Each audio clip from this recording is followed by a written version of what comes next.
All right. And we are live. This is the Colfax 15th, 10th anniversary panel. Oh my gosh. Ooh. Oh yeah, we're back. We never really left. No. For everybody that's out there, Colfax and 15th is an amazing film. It was shot 10 years ago, right? Yeah, October, 10 years. Yeah, October of 10 years ago. Well, yeah. yeah. So we've got with us director Stephen Santa Cruz. We've Hi, got everybody. Ariana Sanchez. We've got Ketrick Jazz Copeland, and on the phone is Joseph Trujillo. How are you guys doing? Doing great. good. Doing good.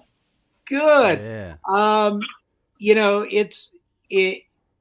What was it? 2011, I think, is when I saw the film. When it was, we were ready to, screen it on the big screen with the Denver Film Society at the Denver Sea Center, and be able to, have you guys, come out and participate with the screening. It is an amazing film. It is a wonderful achievement. It's something that I hope many people go and seek out and find. And I know, Stefan, you've been working on an updated edit of it. Yeah, yeah. So if you're wondering where it is right now, it's not on any platform currently. What actually happened is I took it off YouTube because I was going to re-upload it. But then I realized I didn't have that video file on hand, so I had to wait and then go and scramble through some hard drives to find it. So at that point, I watched it again, and I was like, with just a little bit more music and a little bit this, that, here and there, it would really heighten the emotion that's already there and kind of sell the film and get the flow a little bit more, rich, Yeah. Gives them more flavor. Yeah. So it's not on YouTube right now. I'll send Dan the link so he can link to the trailer later. But I'm hoping by Christmas I'll have this definitive cut of Colfax and 15th up. So hopefully there's more interest garnered for that. And the new tracks are coming along great. I've added so far an Alicia and Isaac love theme.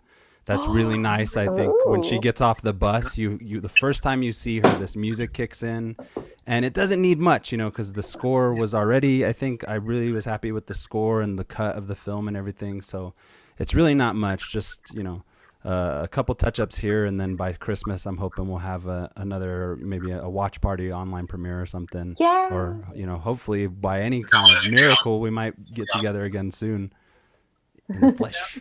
Yeah. Good. Man, I can't wait for that. That'd be cool. Stefan, for everybody at home who doesn't know what Colfax and 15th is about, can you fill us in?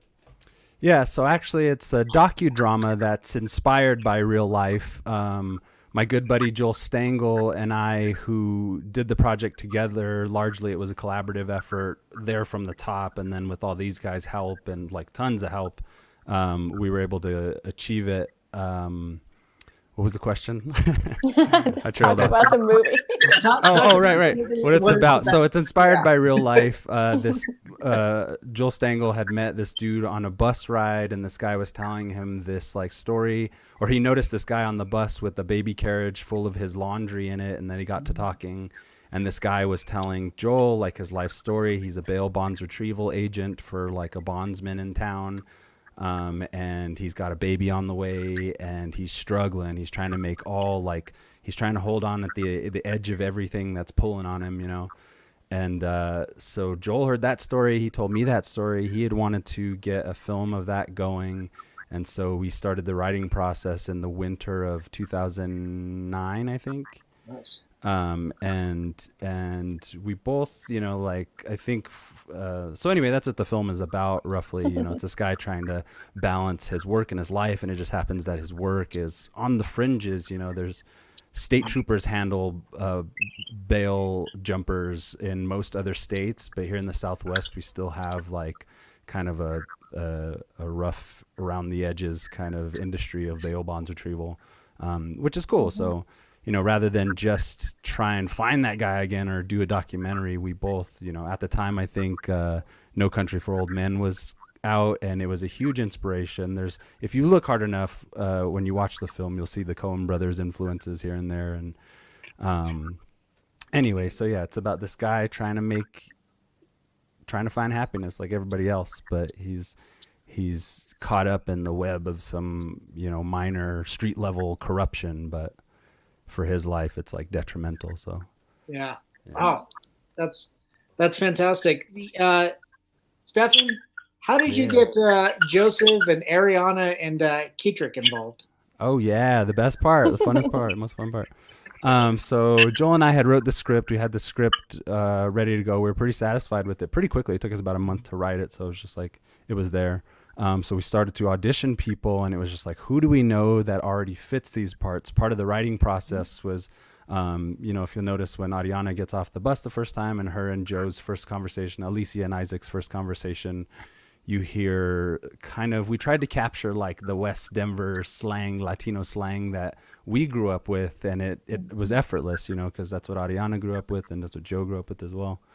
So we would initially, when we were casting, we were trying to find people that fit these roles. We were trying to find people close to us, and then Craigslist. I think we did a lot of auditioning, and we found a lot of really talented people, as you'll see throughout the film when it comes out again by Christmas. This Christmas. Yeah. It'll be a gift. It'll be a gift. Joe knew Joel they did a sex peer education program. I forget if it was through our high school or through Mikasa or somebody around here in Denver put together this thing. The Phoenix Project. That's right. Phoenix Project. Yeah. And at the time I don't think either of it. Well, Joel had a really good idea already about Joe for this role. And I was kind of like, I was already leaning into like neo-noir kind of stuff. So I guess I wanted him to look more everyman. But I'm glad I was wrong about that, because what we ended up with was this very distinct performance, this very distinct character of Isaac, who in a lot of ways is what Joe has lived. And, not to speak for you. Yeah. Joseph, what was that experience like, taking on this character?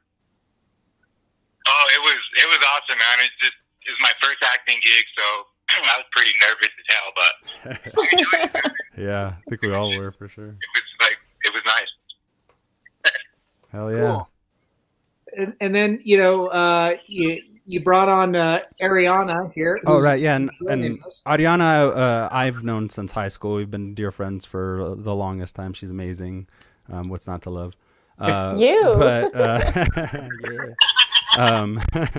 but we've known each other since high school, and I didn't even really know that you wanted to act until maybe like roughly, I don't know, at some point. I don't know how that. I didn't even express it. No, I didn't even express it. I was really shy. I started out modeling because I didn't have to like talk. That's what it was. I think at the time, maybe I knew that you had an interest in at least modeling, and when we were auditioning and stuff like that, it was just like, well, we basically wrote it for her, not knowing that it was already for her, and she brought that authenticity, to the character that was needed. So I think it was early on, before we even were set. I think we only maybe auditioned one or two other people, or actresses for that role, and then she was like game. She was like ready to go. It was like, holy shit, this is like actually falling into place. It's like a miracle that any movie gets made, let alone the perfect actor and actress for the roles that you've written. Yeah, no way. Thank you. That's like the biggest compliment as a performer, to fulfill the writer's vision. And also, you take direction well. Oh. So, which actually everybody here takes direction well. I think maybe I'm the one who takes it the least well, which Joel and I did a lot of heavy lifting there on set. I think it was crucial to have one person that talked to the actors during the process, so there wasn't a confusion of like intention behind this or that. But really strong effort from everybody involved, and also the willingness. You need that willingness of your actor and your actress to be able to step into the shoes of people. I've asked people that I know are perfect for roles that I'm like chipping away at or something, and they'll tell me no, and I'm like, flabbergasted. I mean, it is you. You don't got to do anything, but just let me film you and repeat this line. But yeah, go ahead. Oh, I'm sorry. Ketrick, what was this process like? Did you have to go through the audition process as well, and tackle the meat of the character? I honestly can't remember what the process was that I went through.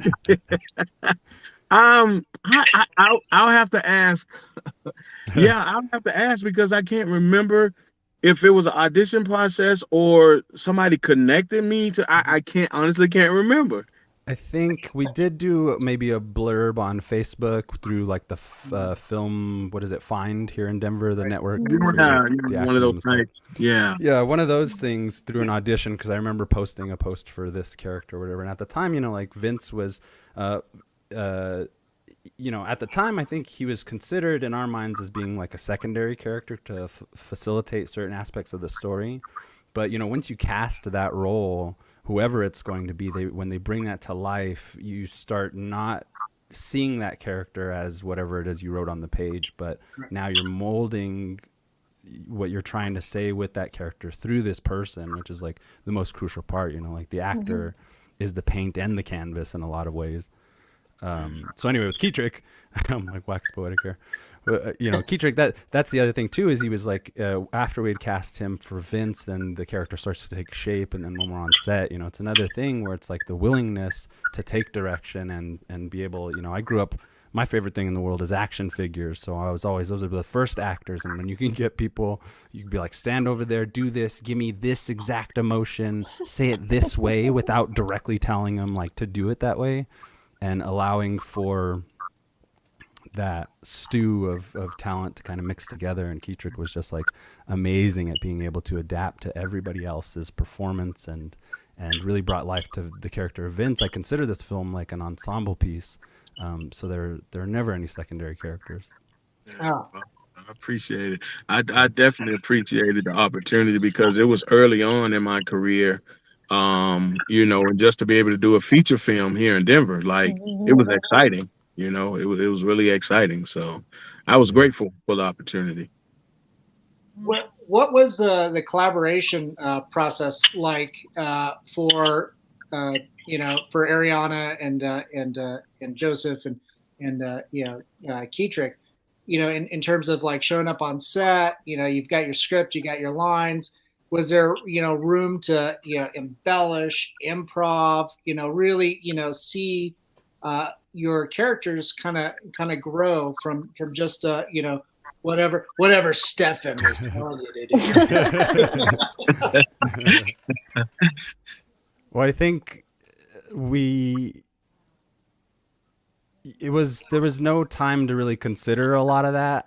Because with a lot of pet projects and stuff, you have all the time in the world to get it done. You're your only boss on it, and you chip away at it, and it may get done someday.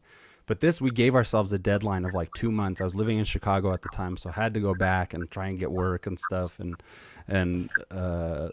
had like a whole life going on in Chicago. But I flew out here for 2 months to write, produce, film, and all together do this thing. And like, so back then, we were super hungry, and just had that drive to get it done. But deadlines, they just help, and lists. Yeah. So once we got the actors together and stuff in certain scenes, especially for Isaac and Alicia, to have a believable love story with two people who are essentially strangers, you know what I mean? And I went to school and I've studied directing and all this that my degree's based on and stuff, but this real life experience is like, you kind of got to learn things on your own and learn things from the people participating and just kind of like find that flow, because the blueprint's already there, the script is already there. So it's just like, I still like that line, so let's figure out how we can make it work and not sound cheesy or that I'm too in love with it, like it's necessary. Well, I think with the talent that you've assembled, amongst these three actors, holy crap, it's just an amazing pool of talent, that's up on screen. and for me as an audience member and a viewer, it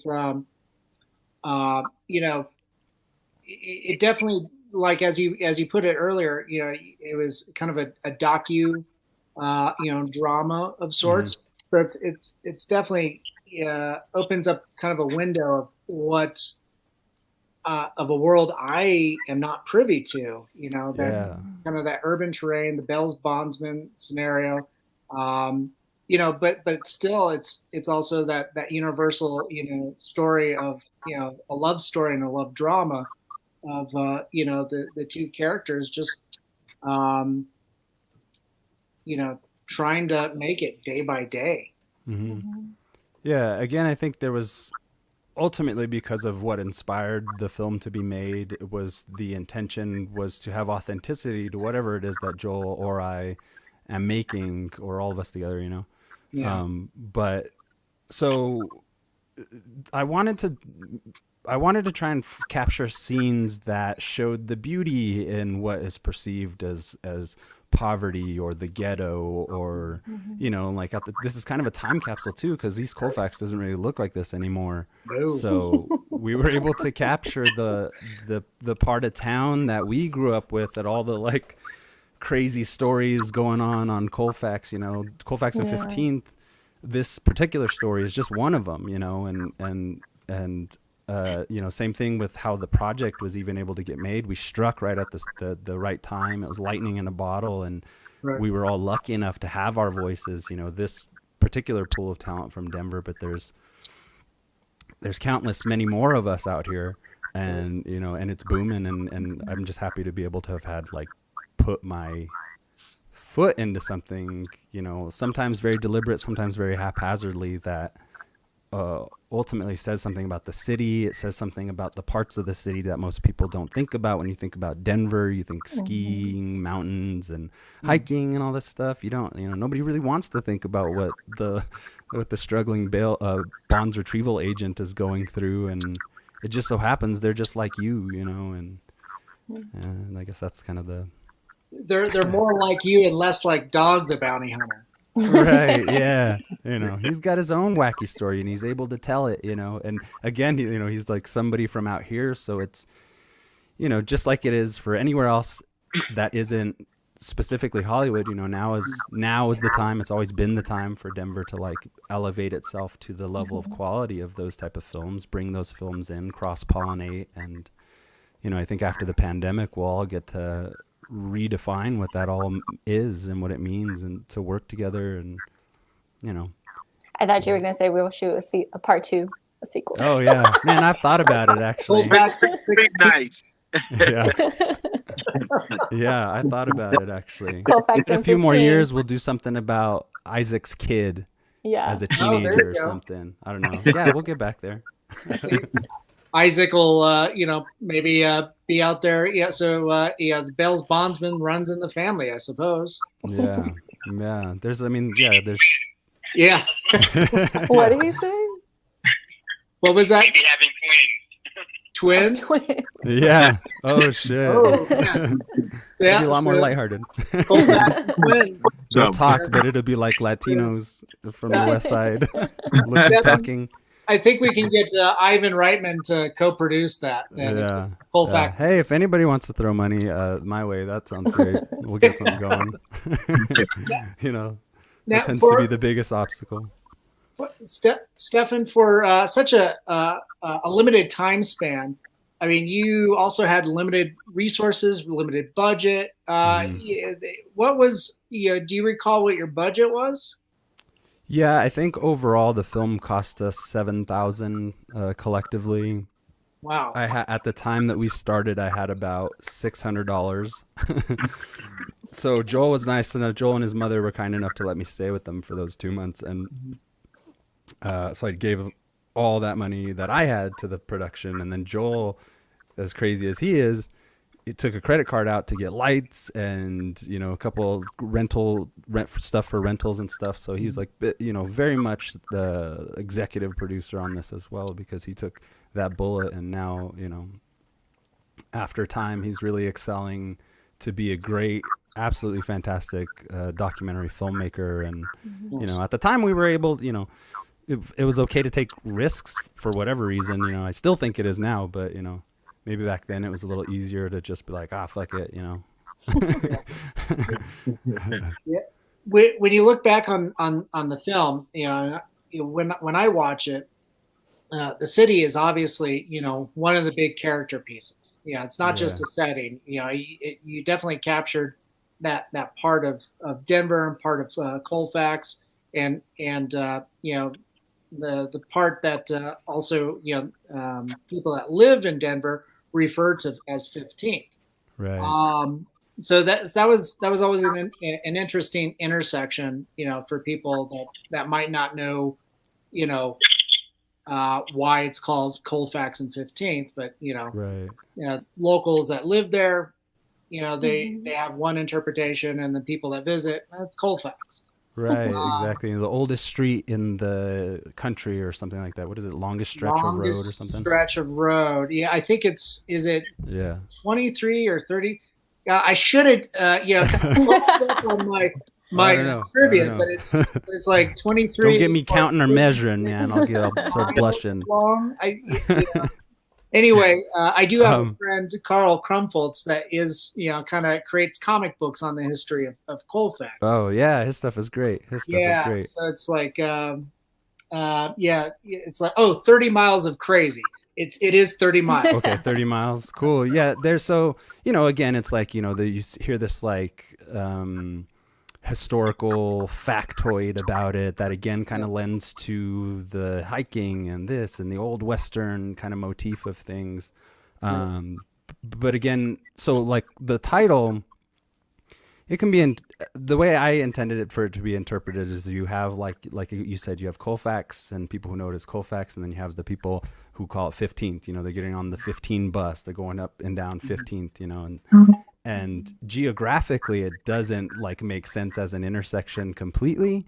However, where 15th and where Colfax turns into 15th Avenue, or vice versa, is where the courthouse is located. So, it's this underlying thread about justice and corruption and at what points is it on like a higher, more municipal level, and at what points is it just at a street level? And with Rome, we tried to paint that there's this kind of, and this is what we interviewed a couple bail bondsmen and bond retrieval agents to kind of get their story and write the story with realism and believability. So you have I lost my train of thought again. But basically, you have Colfax and you have 15th, and a lot of the. Are we doing okay? Oh, we just lost Joseph. I'm gonna give him a call back. Okay. Dang, Joe. But anyway, so it's just like dissociating away from the common known Denver personality and, peeking into the underbelly to see, not just the exploitative nature of crime and law, cops and robbers and stuff, but also to show that at that level, there's real people, trying to survive, and how is it that they do that? And right. Joseph, sorry, we lost you there for a little bit. Are you with us again? Yeah, I'm back, bro. I'm back. Yeah, he's kind of this outer body voice right now. He's very Joe's on the move. Yeah. So everybody here is from Colorado, from Denver, correct? Yes. Mm-hmm. I'm originally from Mississippi, but I've been in Denver for off and on for 20 years. Okay. Nice. Yeah. Do you feel that the film really captures a pretty solid representation of Denver? And do you have any stories of any personal stories that you brought to the project? No.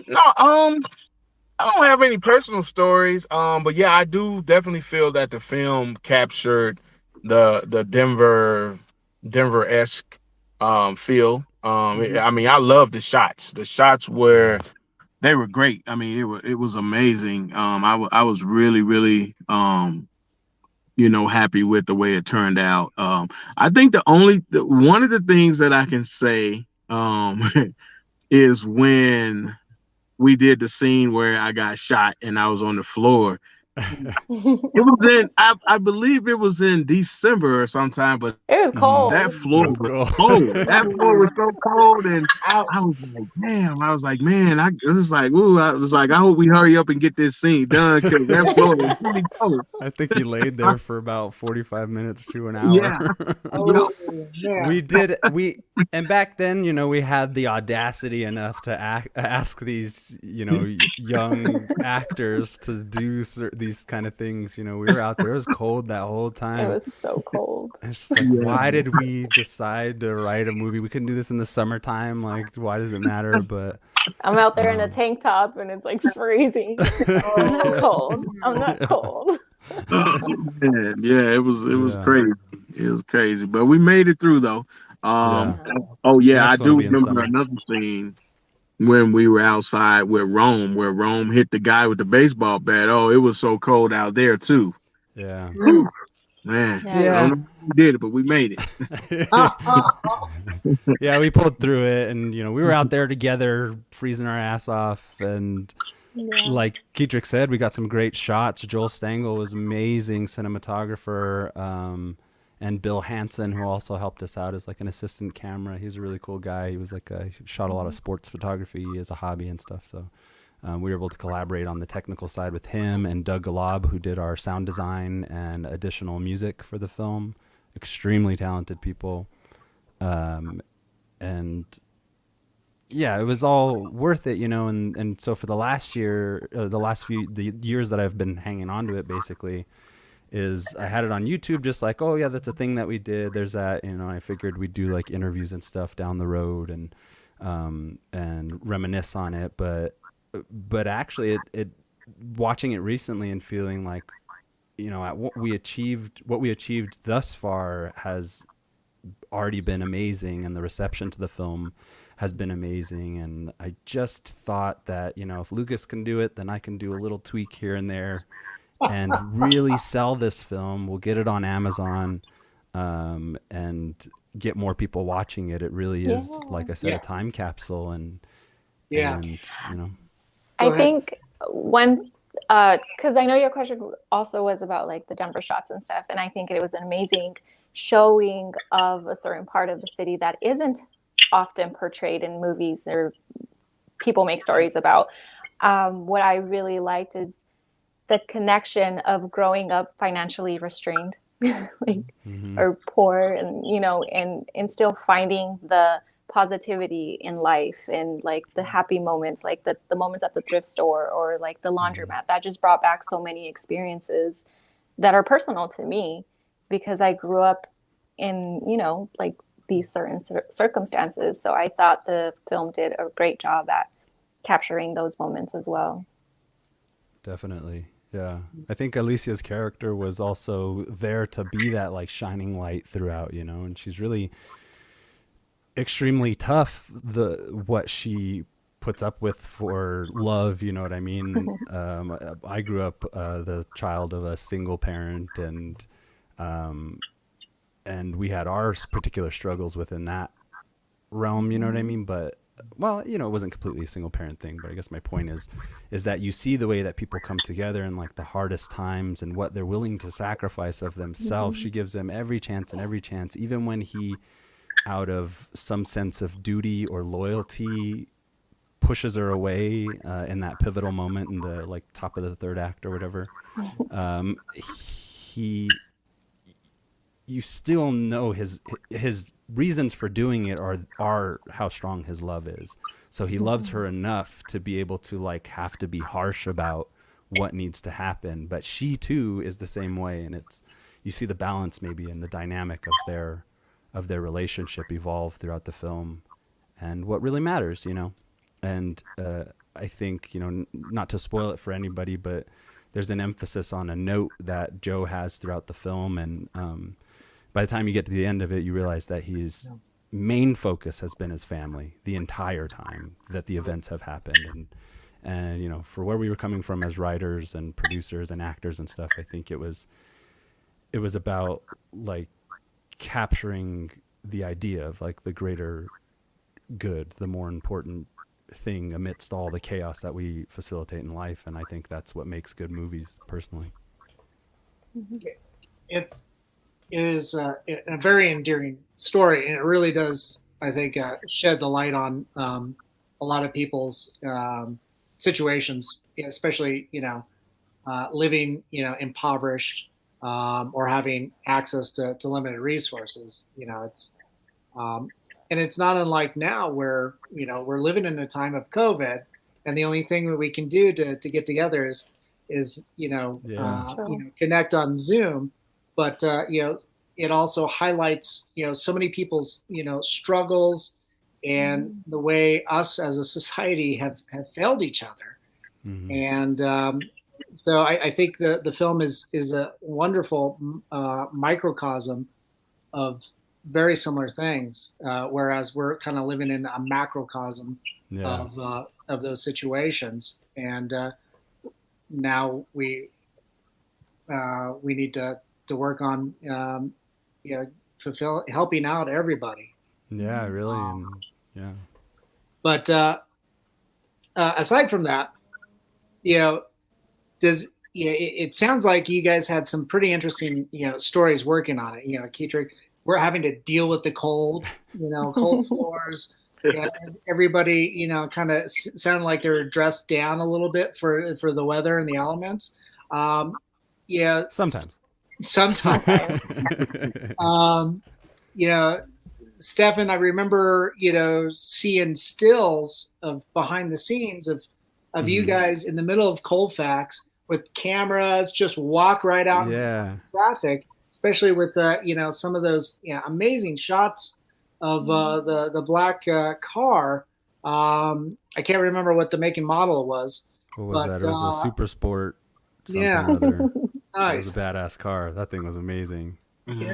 Yeah. Did you have to, you know, take a lot of risks and a lot of challenges like that? Yeah.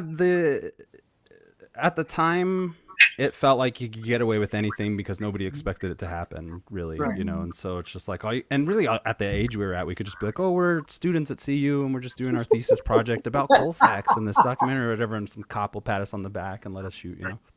But you just kind of gotta, you gotta kind of just run and gun sometimes. And, you know, when it's for a movie, it's really not hard to get up the next morning and do it because it's exciting. You're not just like punching a clock. And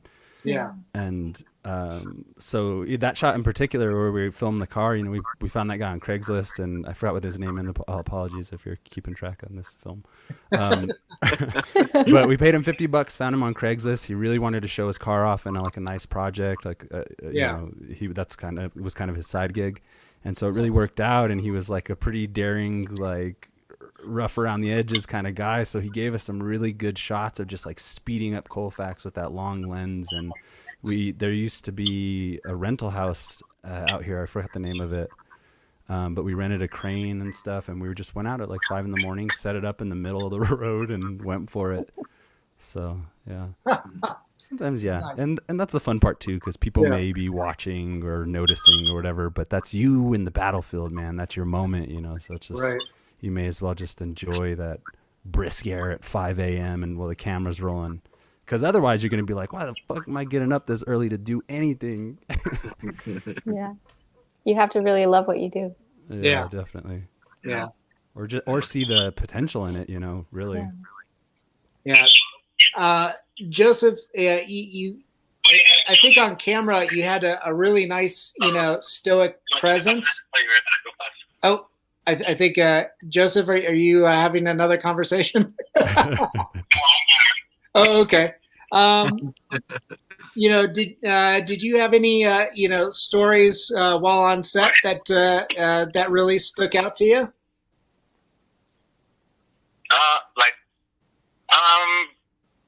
Just the drive away when we drove the getaway car, and we had like 3 guys jump on the back. That was fun, dude. Like, it was crazy. Yeah. That was Joe has many Batman moments throughout the film. which is very deliberate, you know. So try to make him as cool as possible, which wasn't hard. I mean, he did all the work, really. Yeah, I think this trio of talent. I mean, yeah, you guys pulled off an amazing film. Limited time, limited resources, almost no budget. I mean, yeah. And you know, I've talked to a number of people that I've worked with in the local film industry, and you know, they haven't heard of it, and I can't wait to show them, you know, the new cut. So it's just like, yeah, here's this amazing pool of talent that you know, kind of bloomed, I should say. We're going to market it as a collector's item. As a collector's item, a commemorative plate. but it came up, you know, underneath, you know, Denver's nose, and you know, I think it's something that definitely I would like to see celebrated more. I don't think this film has been given its due. I don't think you know, even though it's 10 years old, I don't think it's found its audience yet. But I do think that you know, with the you know, the cast that was assembled, like, you know, Ketrick, I've been following your career since. Man, you are just mad crazy making films and after films. I'm so happy and proud of you. And you know, and Ariana, you're out there doing comedy, and you know, you're on film and TV projects, I think. You know, Joseph, I think you know, you've been on a number of different projects since then, and you've always got such a sweet heart, because I always see you helping and you know, donating your time to a lot of different causes.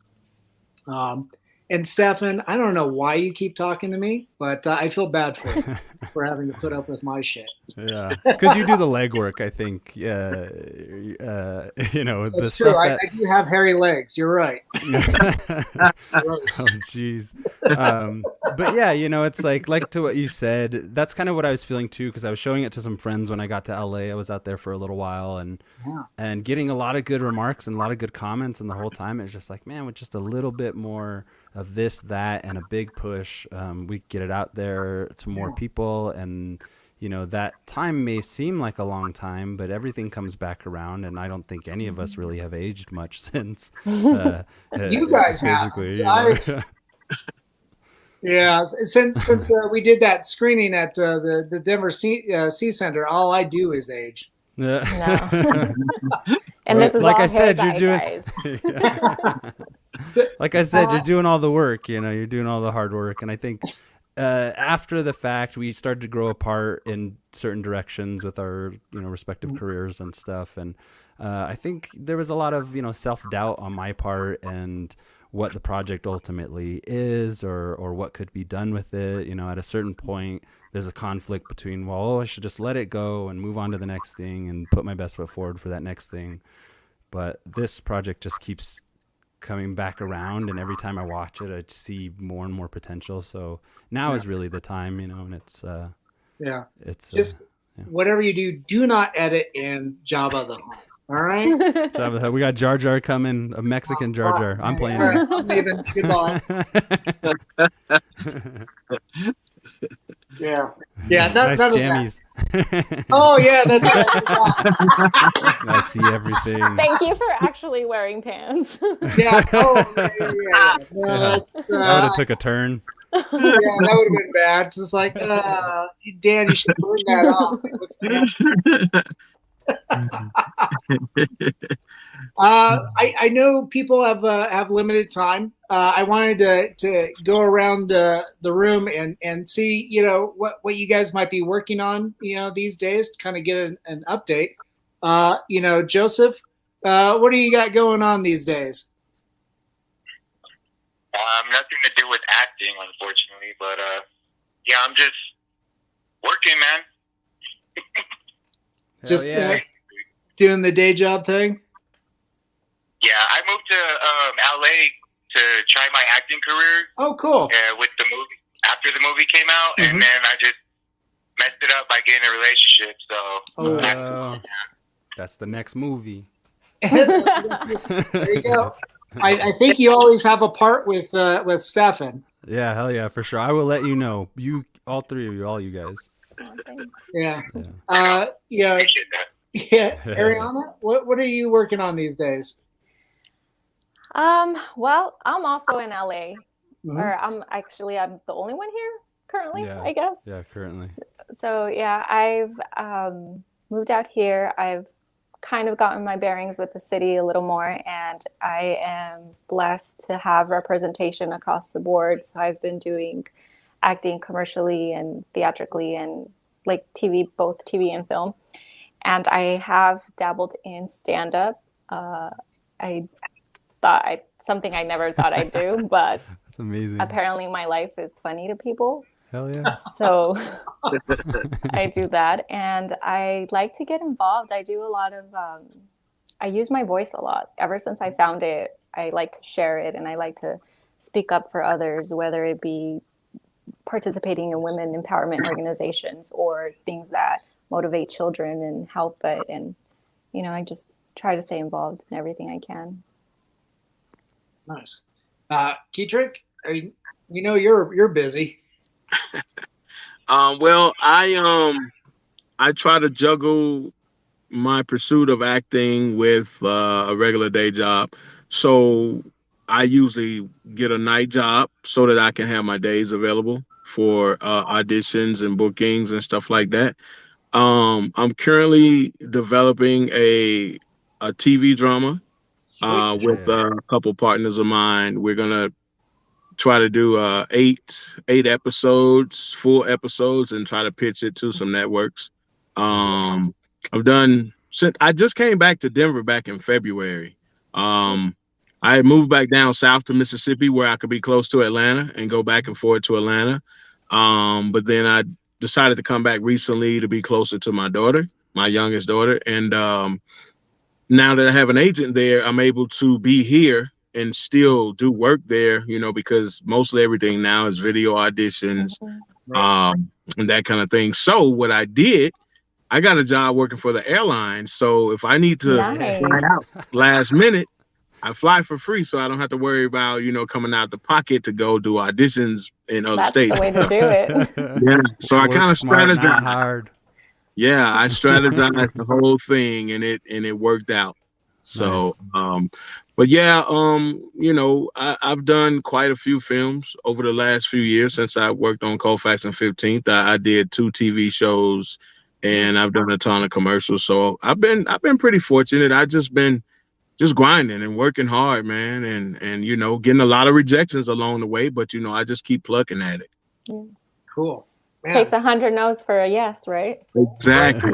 Exactly. Yes. Well, I'm so glad that everybody's still pushing forward, being fruitful and everything. And Stephen, you've been helping me out recently with doing a number of online shows and stuff. Yeah. While you've been doing your own podcasts and I think you're working on a lot of art. What else you got going on these days? You're busier than I am. Shoot. Well, that was the problem. Really, I think recently was I was podcasting for a really long time. Me and some buddies from college, we put in a good solid 5 or so years into podcasting and getting it built up and stuff and producing that particular type of content regularly, weekly. And so when the pandemic hit, it was just like the perfect time to start all those pet projects and all those things. And so I kind of like dived headfirst into a bunch of new projects. I started a separate podcast aside from the one I was doing, knowing how much work it is to produce it, and doubled that. And then I was also trying to draw, and I was also trying to make music and write and have something to film when I wasn't doing any of those things. And so I put a lot of pressure on myself recently, and then there was a lot of like outside influence just because I had to be conscious of what everybody else wants and the team effort and everything. So I've taken like more or less a hiatus from podcasting for the time being to like focus in on what it is that I want to produce and I want to see. you know, where my potential ultimately lies after doing something like Colfax many years ago, and just dabbling and having the adventure of life throughout. I was a tattoo artist for a little while. I worked in restaurants forever, and you know, my illustration is at the forefront right now, and I'm really trying to cultivate the ability to produce comics. So I'm hoping to have a mini comic around Christmas-ish time around as well. Nice. And then just kind of do a couple mini comics and strips and just really try and flex and tell stories as immediately as I possibly can. Right. While focusing in again on myself and writing. So I have no shortage of ideas, but I'm definitely investing the time to try and manifest those, and I'll let you guys know for sure. But yeah, lots of stuff always going on. I'm not saying unless I have like 13 things going. So that's cool. I hopefully I'll be able to see, you know, the four of you be able to work again and make new art. I'm incredibly honored to be, you know, talking to all four of you, because, you know, you're so talented. And thanks. Yeah, it's always great to be able to, you know, bring you guys on and Dan, chat. without your support of this project from the beginning, since Crazy Horse days. Oh, you know, right. we wouldn't be here, and we wouldn't have that bit of exposure. You know, like I you know, that's where I'm get antisocial. but you facilitate the artists of the city, and like, you know, we're humbled to be recognized by you and what you do. Yeah, and for you to remember us 10 years later, that's like, thank you. Well, I am a fan. I need bus money. I don't know whose house this is. I'll send you some Venmo, you know, if you need bus money.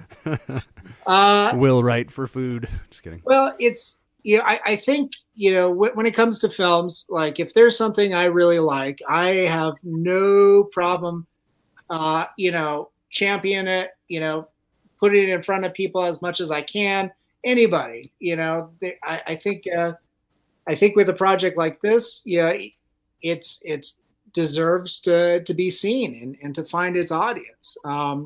As I mentioned earlier, there are, you know, some people in the local film community that do, you know, have channels of distribution and stuff that are interested in seeing what the new cut's going to be like and everything. Cool. I still have like more lasers. I think I still have one DVD left. I think the last one I sent off to Joseph at one point. Mm-hmm. I can't remember. If you have any more copies of even the old cut too. I have a box of blanks with the artwork and stuff, and I can print off as many of these till the cows come home. So once we get the new version rolled out and stuff like that, there'll be no place you can't find it, hopefully. Oh, okay. But, you know, good. At the very least, you'll be seeing my face on Facebook. Buy my movie. Well, let's and I'll be reposting. Let me put this out there, and when you get a new cut done, let's see about you know, putting on a watch party. You know, let's do it. Absolutely. I think it'd be fun, and hopefully we can have you know, Joseph join us, you know, visually as well as, you know, as this booming voice from the heavens, voice of God. But I think that would be absolutely wonderful, and what a great way to bring in, you know, a new audience too. Yeah, for sure. And for those that you know, aren't aware of, you know, because like Denver clearly is way gentrified in a lot of those areas along Colfax. Every time I go back, I don't recognize it. Right. What? Like the last Minnesota. time I went back, seriously, they're saying, Lohi. And I was like, what's Lohi? That's the north side. What are you talking about? Yeah. It's hip now. Yeah, I don't understand where what low high is either. You know, 5 points is almost that changed too. Yeah, it's drastically non-existent. There's buildings there that I've been told Muhammad Ali would go and train out of, and one time he beat the shit out of a guy there. Cool. I can't remember. Yeah, some wonderful stories. There's we had produced some segments kind of showcasing some of these areas specifically in 5 points for Channel 12 a couple of years ago, and what they got turned into, you just don't recognize them. So much has changed. Yeah, it's tough, but Rhino, good God, oof, yeah. So weird. I used to have a warehouse on Brighton Boulevard 20 years ago, and I was the only light block on at night blocks around. Homeless people would come by and knock on the door because they knew I would make sandwiches for them. Nice. And then so sweet. And then now it's just neon everything, and the art still claims to be an art district, but I can't find any of my artist friends. Yeah. So it's interesting to see and hear all the change, but I think with Colfax and 15th, it is, like you mentioned earlier, it is that time capsule. There's also that contemporary Western element to it. Yeah. Everybody needs to watch it. Yes, they will. They will. I owe it to the world to show them this. No, I'm just kidding. But absolutely. I have to get going, guys. For sure. But I just wanted to leave saying thank you so much for producing this, Daniel, for everything that you've done, and Stephen and Joel for giving us this opportunity. I don't think he mentioned how amazing him and Joel were at communicating what they wanted in the script, and it made our job so much easier. The environment that they provided, this communication they harvested within the whole cast made it a lot of fun. I wish there was a movie about the behind the scenes, because we genuinely had so much fun and laughed, and we froze, but we had fun. Yeah. So thank you for that environment. It was a great experience, and thank you. Definitely what launched me into okay, I'm gonna act. Oh yeah, and I'm riding your coattails. Yes. Wait for that first big role and be like, I'll be a PA. I don't care. I'll bring you on. What's that, Joseph? Does he have any of the bloopers? Oh yeah. Oh yeah, you should do the bloopers. I don't have too much of that excess footage, honestly. It's like an animal, We captured what we did and some of the excess. Joel might still have some of that stuff. I'll have a look. Yeah. It was very nice chatting with all of you guys. You too, Stay Ariana. safe. Have a wonderful, safe holiday. Thanks, Ariana. Have a great one. Thank Talk you to too. soon. All right, Bye. have a good one. All right. Bye. Bye. Hey, Stephen. Joseph. Is the trailer still up anywhere? The trailer's on my YouTube channel. I'll send the link to Daniel and have him post it. Okay. All right. No problem. Thank you, guys. See you, Joe. Thanks, Joseph. Later, guys. Talk to you guys later. Okay. All right. Bye. Yeah, we'll have Dan post the link to the trailer so people get an idea of what we talked about so far. And I will have updates within the month of what's going to happen, and I should have it done pretty soon. I'm just polishing up some of the music parts I put together, and like I said, really not too much more needs to be done. So we'll be seeing it soon for sure. But yeah, the trailer's up on YouTube, and we'll link that. Well, I definitely think with all the new platforms, all the new streaming platforms now, you definitely can get it seen in a lot of places. Yeah, we're gonna get it on Amazon for sure, and have everybody watch it, and everybody be able to share the link to that. And then I think from there, for our names will be out there further, and we'll be able to continue making cool shit. Oh yeah, looking forward to that.